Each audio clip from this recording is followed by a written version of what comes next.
नमस्कार दोस्तों, welcome to pyro software. आज के वीडियो में हम कुछ नई लैंग्वेज स्टार्ट करने वाले हैं और हमने पिछले वीडियो में MySQL पूरा किया और हमने देखा MySQL किस तरीके से काम करता है। वही सब कुछ हमने पिछले प्लेलिस्ट में और हमारा जो पिछला जो ट्यूटोरियल पूरा का पूरा था उसमें हमने MySQL देख लिया था। तो अभी हम न्यू सीरीज स्टार्ट करने वाले हैं और उसका नाम है PHP। हम PHP लैंग्वेज पे काम करने वाले हैं और उसमें हम बेसिक से लेकर तक एडवांस तक देखने वाले हैं किस तरीके से PHP काम करता है। मगर उससे पहले आपने हमारे चैनल को सब्सक्राइब नहीं किया है तो प्लीज़ जाके सब्सक्राइब कर दीजिए और बेल आइकन को दबा दीजिए ताकि ऐसे ही इंटरेस्टिंग वीडियो आपको मिलती रहे।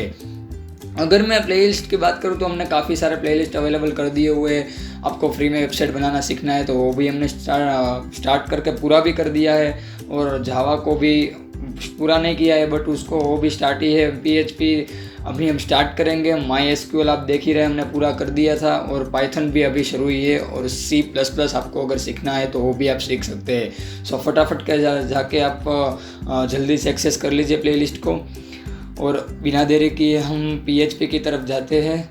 Without wasting time let's get started.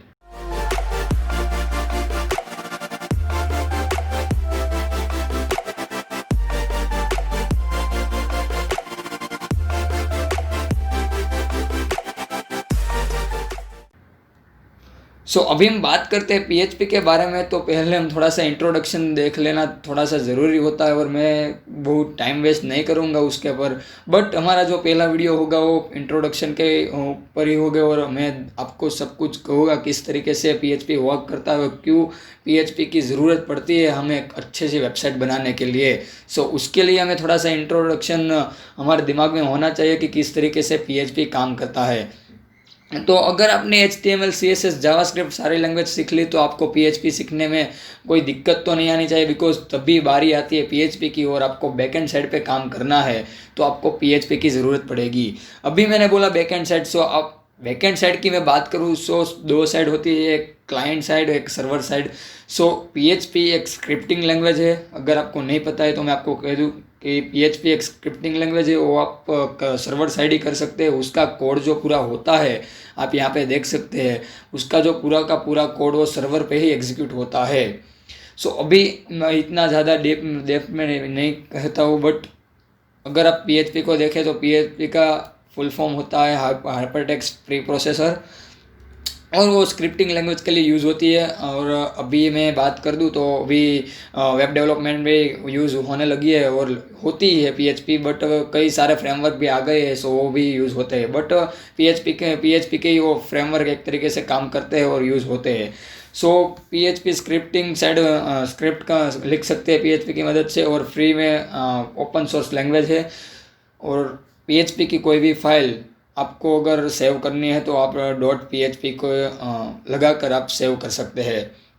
अभी आप PHP से क्या क्या कर सकते हैं। PHP से डायनामिक पेज बना सकते हैं। अगर आप देखें यही वेबसाइट का जो पेज है तो यहाँ पे सारा स्क्रॉल बार है। अभी यहाँ पे अलग अलग क्लिक करने के बाद अलग अलग पेज खुलते हैं।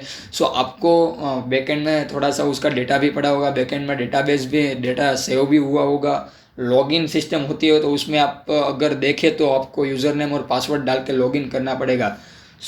वो लॉगिन किस तरीके से होता है, आपने कभी भी सोचा है कि यूज़र नेम और पासवर्ड जो हमारा है वो दोनों जब मैच होते हैं तभी जो हमारा लॉगिन होता है। बट वो कहाँ पे मैच होते हैं, कहाँ पे वो देखते हैं कि यूज़र नेम और पासवर्ड सही है कि नहीं है।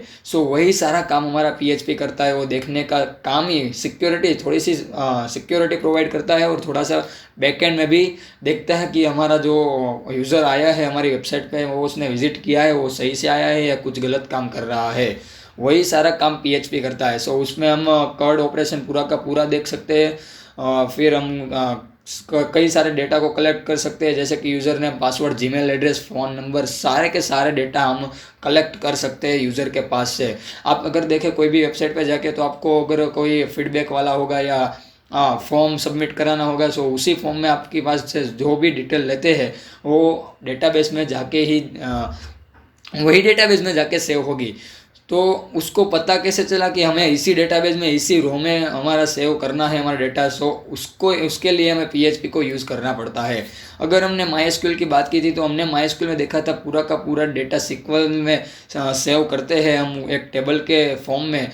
सो वही सब कुछ हमने MySQL में देख लिया था। तो अभी मैं आपको PHP की स्टार्ट करूँगा और आगे आगे जो हम बढ़ेंगे तो आपको अच्छे से पता चल जाएगा। अगर आपने MySQL सीखी है तो, नहीं सीखे तो फटाफट से जाकर सीख लीजिए, बट अगर नहीं सीखी है तो भी कोई टेंशन वाली बात नहीं है, यहाँ पे हम आप सीख ही जाएंगे थोड़ा बहुत।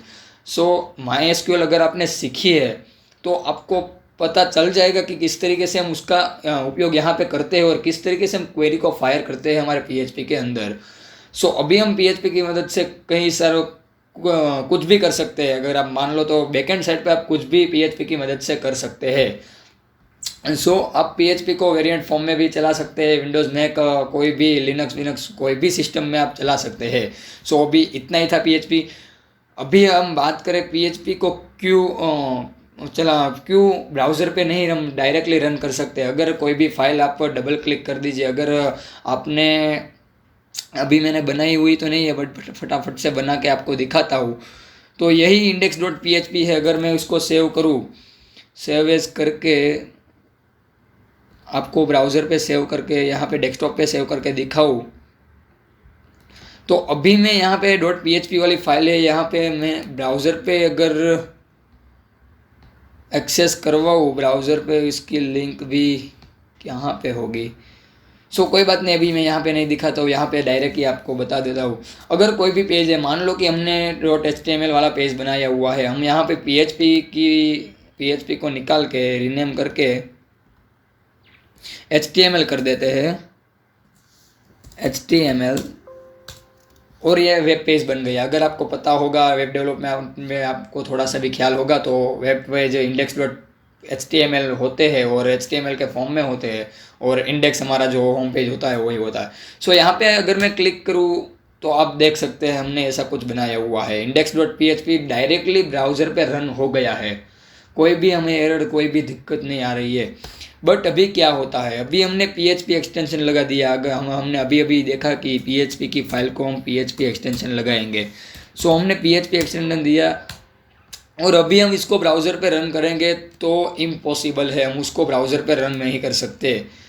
क्यों हम उसको ब्राउज़र पे रन नहीं कर सकते, अगर मैं आपको दिखा दूँ ब्राउज़र पे रन करके अगर दिखाऊँ तो क्यों हम ब्राउज़र पे उसको रन नहीं कर सकते, उसका मैं आपको रीज़न भी देता हूँ। आप देख सकते हैं किस तरीके से नहीं होता है, क्यों नहीं होता है वो मैं आपको अभी बताता हूँ।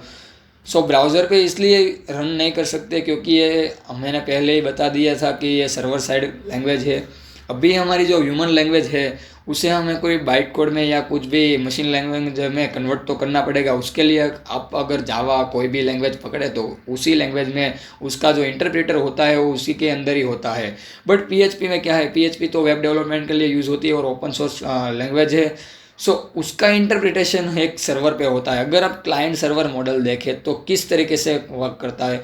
सो हमें अगर यहाँ पे हम यूज़र है, हमने यहाँ पे हमारा ब्राउज़र खोला और हमने यहाँ पे सर्च मारा www.google.com, तो यहाँ पे क्या होता है www.google.com यहाँ पे सर्वर पे रिक्वेस्ट भेजता है HTTP के थ्रू, और वही रिक्वेस्ट को सर्वर कन्वर्ट करता है और फिर से हमें उसका रिस्पॉन्ड देता है।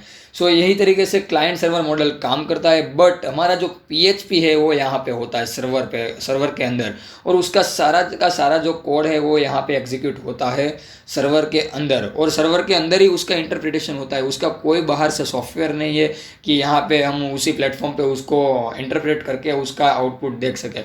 बट इसका आउटपुट देखने के लिए आपको सर्वर पे ही जाना होगा और सर्वर पे ही उसका इंटरप्रिटेशन होता है बिकॉज यहाँ पे ही सारा डेटाबेस पड़ा हुआ होता है, सब कुछ यहाँ पे ही होता है। सो इसीलिए यहाँ पे हमारा इंटरप्रिटेशन पूरा का पूरा होता है। सो इस वजह से हम PHP को बोलते हैं क्लाइंट साइड हम नहीं बोल के सर्वर साइड स्क्रिप्टिंग लैंग्वेज हम बोलते हैं। अगर यहाँ पे इंटरप्रिटेशन होगा हमारे PC में इंटरप्रिटेशन होता तो हम उसको क्लाइंट साइड लैंग्वेज भी बोल सकते हैं। बट यहाँ पे हम बैकएंड पे काम कर रहे हैं, हमको नहीं पता सर्वर हमारा कहाँ पे है। सो इसीलिए हम उसको सर्वर साइड लैंग्वेज कहते हैं और वो उसको हम बैकएंड डेवलपमेंट पूरा का पूरा कहते हैं PHP को।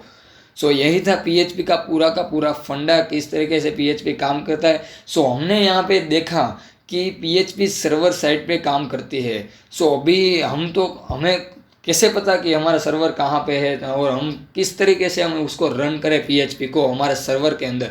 सो उसके लिए आपको कोई भी टेंशन लेने की ज़रूरत नहीं है। हम हमारा खुद का सर्वर हमारे कंप्यूटर में ही बनाने वाले हैं, बिकॉज वही सर्वर पर हम काम करेंगे और वो हमारा लोकल सर्वर होगा जो कई कई सारे पोर्ट खोल के उस पर काम करेगा और उसको ही हम हमारा सर्वर बना के वहाँ पे हम हमारी जो पीएचपी की लैंग्वेज है, पीएचपी की जो फाइल है उसको हम रन करेंगे। अभी आपको सवाल होता होगा हमारा खुद का सर्वर, तो हाँ हम बना सकते हैं हमारा खुद का सर्वर और वो हम बनाने भी वाले हैं। बट आज मैं आपको सिर्फ इंट्रोडक्शन ही देता हूँ कि क्यों हम पीएचपी को सर्वर साइड स्क्रिप्टिंग लैंग्वेज कहते हैं और क्यों हमें ज़रूरत पड़ती है। अगर आपको कोई भी डेटाबेस सेव करना है, अगर आपको कोई भी XYZ आपको लॉगिन करना है या कोई भी आपको डेटा फैच करवाना है अपने वेब पेज के अंदर, तो आपको बैकएंड डेवलपमेंट चाहिए और बैकएंड डेवलपमेंट के लिए आपको पीएचपी आना ही चाहिए, बिकॉज पीएचपी की मदद से ही आप बैकएंड पे जो हमारा जो डेटा है उसको फैच कर सकते हैं। इस तरीके से पीएचपी को यूज़ कर सकते हैं और पीएचपी को हमारे सर्वर पे यूज़ करेंगे और हम सर्वर को इंस्टॉल भी मारेंगे और उसकी सारी प्रोसेस देखेंगे, उसमें कितने कितने सर्वर हो गए वो भी हम पूरा का पूरा देखेंगे डिटेल में। अगर शायद आपने MySQL देखा होगा तो मैंने उसमें भी बताया था, बट अगेन मैं फिर से भी दिखाने वाला हूँ कि किस तरीके से हम सर्वर को यहाँ पे इंस्टॉल मारे और हमारा लोकल सर्वर किस तरीके से बनाए और पीएचपी का हम पहला प्रोग्राम भी रन करेंगे आसानी से। बस आज के लिए इतना ही था, क्या था पीएचपी। और अगर आप W3 स्कूल पे जाके देखें तो उसकी डॉक्यूमेंटेशन या उसका इंट्रोडक्शन आप थोड़ा सा देखिए ताकि आपको थोड़ा सा अच्छे से ख्याल आए क्यों हम पीएचपी को इतना महत्व देते हैं और क्यों हम इसको यूज़ करते हैं बैकएंड डेवलपमेंट के अंदर। बस आज के लिए इतना ही था, मिलते हैं अगले सेशन में। तब तक के लिए प्रैक्टिस करते रहिए और अगर आपने हमारे चैनल को सब्सक्राइब नहीं किया है तो प्लीज़ जाके सब्सक्राइब कर दीजिए और बेल आइकन को दबा दीजिए ताकि ऐसे ही इंटरेस्टिंग वीडियो आपको मिलती रहे। बस मिलते हैं अगले वीडियो में, तब तक के लिए जय हिंद।